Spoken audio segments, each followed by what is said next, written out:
Good morning everyone. आज हम बात करते हैं कार्डियोवैस्कुलर सिस्टम की। कार्डियोवैस्कुलर सिस्टम में आज हम डिस्कस करेंगे anatomy of the heart. Heart की आज एनाटॉमी के बारे में हम बात करते हैं। जब हम हार्ट की लोकेशन के बारे में बात करते हैं तो हार्ट मीडियास्टिनम रीजन, जो कि रिब्स के बीच में जो टाई बोन होती है या स्टर्नम जिसे हम बोलते हैं, उसके जस्ट पीछे वाला जो पार्ट होता है उसे हम बोलते हैं mediastinum region and within pericardium cavity। Pericardium cavity क्या होती है? दोनों लंग्स के बीच में जो स्पेस बनता है, जो एक कैविटी बनती है, उसे हम बोलते हैं पेरिकार्डियम कैविटी। तो हार्ट की लोकेशन के बारे में जब हम बात करते हैं तो मीडियास्टिनम एंड पेरिकार्डियम कैविटी के बीच में हार्ट हमारा रहता है। जब हम शेप की बात करते हैं तो हार्ट एक कोन शेप का होता है या फिर एक क्लोज फिस्ट, बंद मुट्ठी के जैसा इसका शेप होता है, और इसका जो अपेक्स पार्ट होता है वो लेफ्ट साइड ऑफ हिप के साइड होता है। वेट की जब हम बात करते हैं तो 300 ग्राम वेट होता है इसका।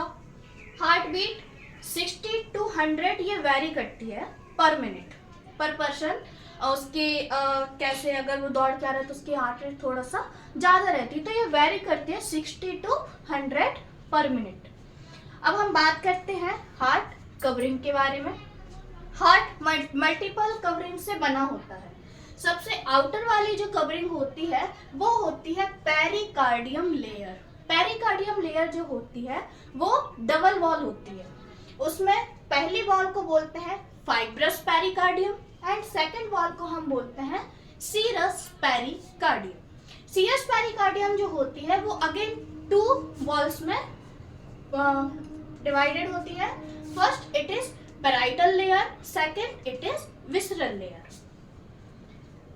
विसरल ये सीरस पेरिकार्डियम और विसरल लेयर है। विसरल को ही हम एपिकार्डियम भी बोलते हैं।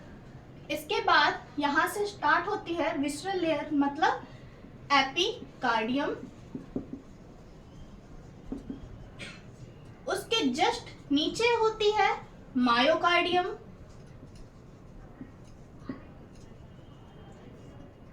और लास्ट वाली जो इनर साइड ऑफ वॉल होती है वो कहलाती है एंडोकार्डियम। एपिकार्डियम जो होती है वो कनेक्टिव टिश्यू से बनी होती है। मायोकार्डियम जो होती है वो कार्डियक मसल्स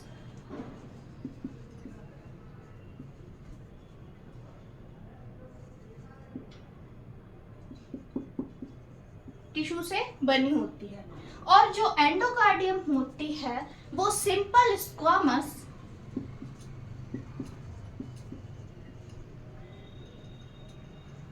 एपिथेलियल टिश्यू से बनी होती है। ये हो गई हमारी हार्ट की कवरिंग की बात। अब हम बात करते हैं चैम्बर ऑफ हार्ट की। जब हम हार्ट के चैम्बर की बात करते हैं तो हार्ट 4 चैम्बर में डिवाइड होता है। अपर पार्ट एट्रियम कहलाता है and lower part is called ventricle, and ये राइट एंड लेफ्ट पार्ट में डिवाइड होता है।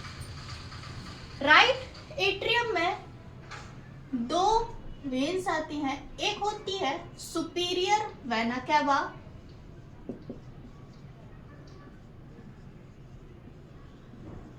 And inferior vena cava.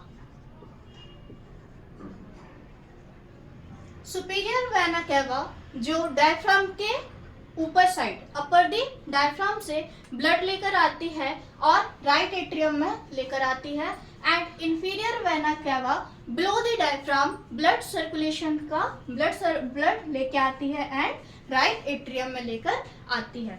इस एट्रियम एंड वेंट्रिकल के बीच में 3 वॉल्व्स होते हैं। इन्हें बोलते हैं ट्राइकस्पिड वॉल्व।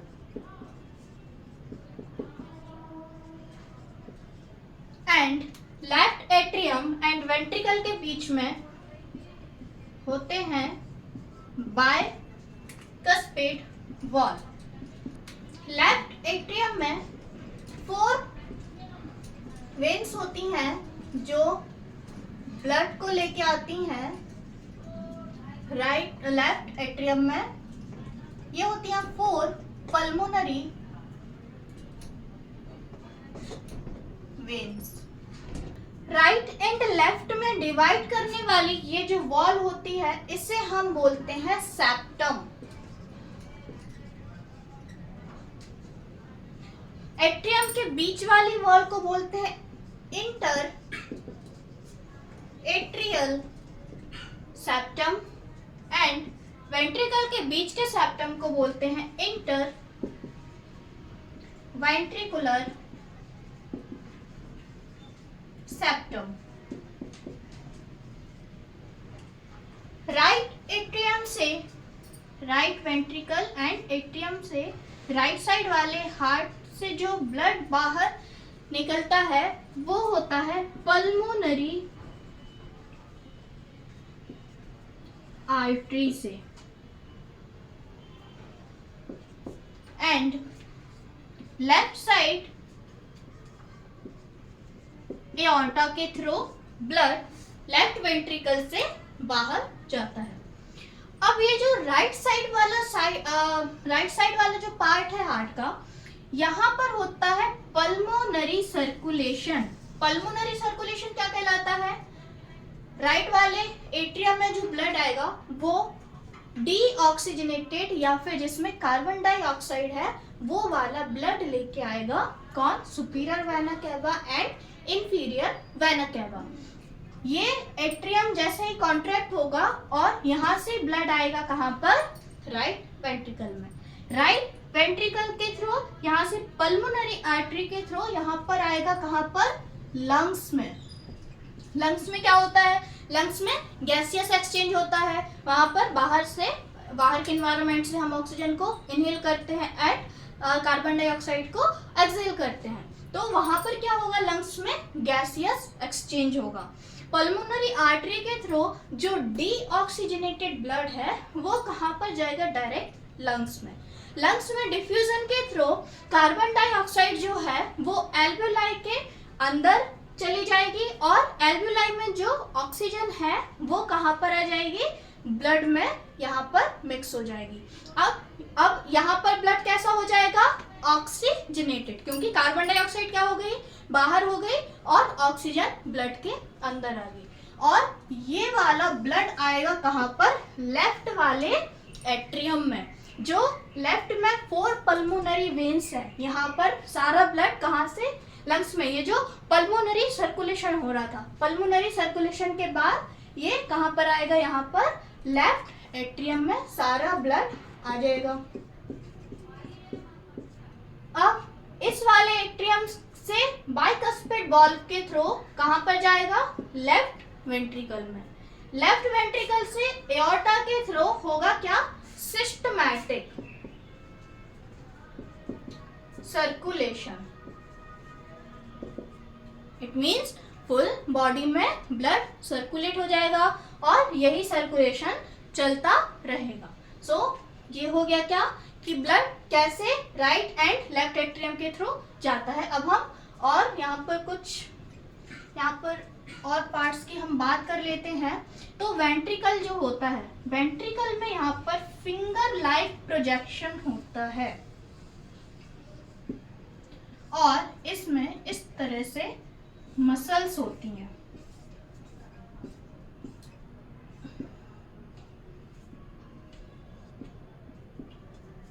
इस फिंगर लाइक प्रोजेक्शन को बोलते हैं ट्रैबेकुली कॉर्नी।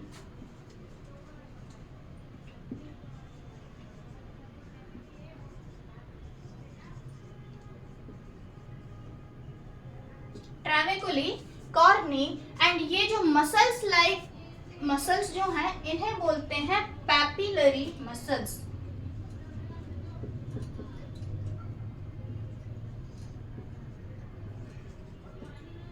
ये मसल्स क्या करती हैं? वेंट्रिकल को वेंट्रिकल में ये जो वॉल्व्स होते हैं, वॉल्व्स को वेंट्रिकल से अटैच करने का काम करती हैं। साथ में यहाँ पर ऐसे फाइब्रस मसल्स से कुछ इस तरीके से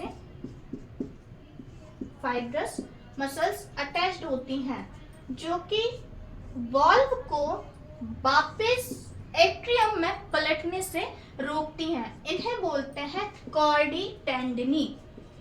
एट्रियम में राइट एंड लेफ्ट एट्रियम के बीच में एक ब्लैकिश टाइप का आपको इस तरीके से एक वॉल टाइप दिखेगा, एक होल टाइप दिखेगा। इसे बोलते हैं हम fossa ovalis. Coronary sinus, right atrium में coronary sinus and superior vena cava and inferior vena cava के थ्रू ब्लड आता है। कोरोनरी साइनस मतलब जितनी आपने अभी लेयर यहाँ पर पड़ी हुई थी हार्ट की, उन हार्ट में जो भी डीऑक्सीजनेटेड ब्लड होता है वो कोरोनरी साइनस के थ्रू राइट एट्रियम में आता है। फोसा ओवैलिस जो होता है वो एक हील की हुई, मतलब यहाँ पर फाइब्रिन बन जाता है, यहाँ पर एक हील की हुई एक स्ट्रक्चर होता है।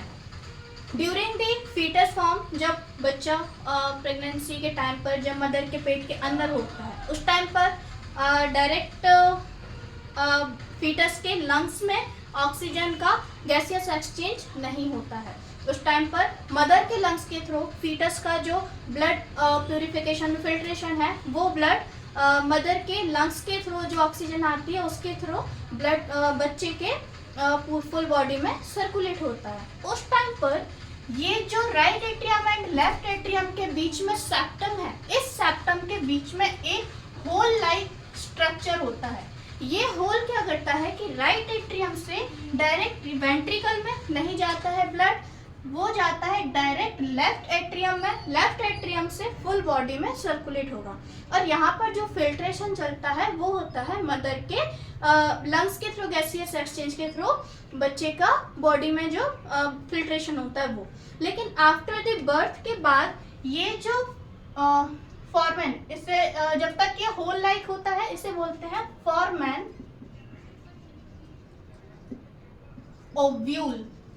फॉर्मेन ओव्यूल जब हील हो जाता है बर्थ के बाद, ये पूरा बंद हो जाता है और ये किस में कन्वर्ट हो जाता है, फोसा ओवैलिस। इसका नाम क्या हो जाता है हील होने के बाद, फोसा ओवैलिस। और जब तक ये हील नहीं होता है तब तक इसे क्या बोलते हैं, फॉर्मेन ओव्यूल। बर्थ के बाद आप लोगों ने कई बार सुना होगा कि हार्ट में छेद हो जाता है, तो बर्थ के बाद क्या होता है, ये जो हीलिंग प्रोसेस है, जो ये फॉर्मेन ओव्यूल का बंद होने वाली जो प्रोसेस है, उसमें अगर थोड़ा सा डिस्टर्ब हो गया, थोड़ा सा यहाँ पर होल रह गया, तो इसे बोलते हैं हार्ट में छेद होना, दिल में छेद होना।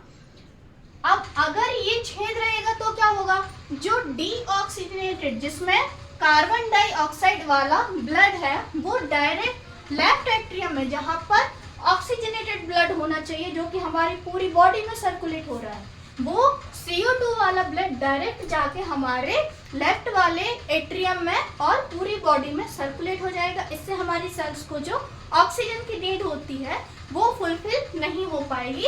इसके कारण ये जो हार्ट का छेद है वो हमें बंद करना पड़ता है ऑपरेशन के थ्रू।